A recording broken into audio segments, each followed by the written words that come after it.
Act 1, Scene 2. Alarum within.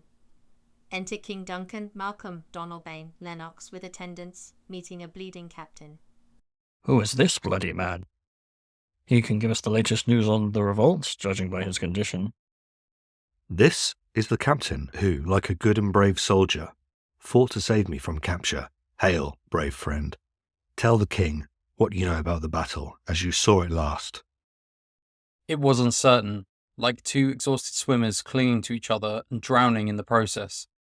The ruthless MacDonald, deserving to be a rebel, was supplied with soldiers from the Western Isles, and fortune, smiling on his cursed cause, seemed like a rebel's whore.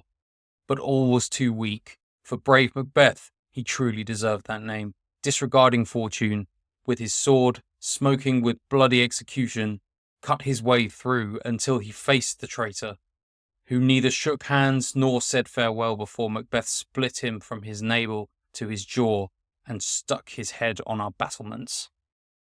Oh, valiant cousin, worthy gentleman. Just as shipwrecking storms and dreadful thunders arise from the place where the sun begins to reflect, so too did discomfort grow from where comfort seemed to come. Mark this, King of Scotland. No sooner had justice, armed with valour, forced these retreating soldiers to flee than the Norwegian lord, seeing an opportunity with new weapons and fresh troops, launched a new assault. Didn't this dismay our captains, Macbeth and Banquo?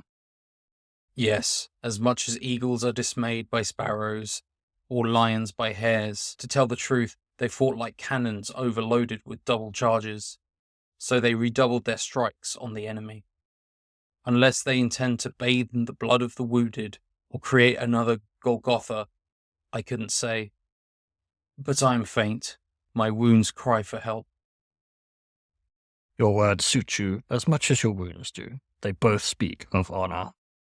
Go, get him surgeons. The captain is led off by attendants. Enter Ross and Angus. Who comes here? The worthy Thane of Ross. Look at the urgency in his eyes. He looks like someone with strange news to tell. God save the king. Where have you come from, worthy Thane?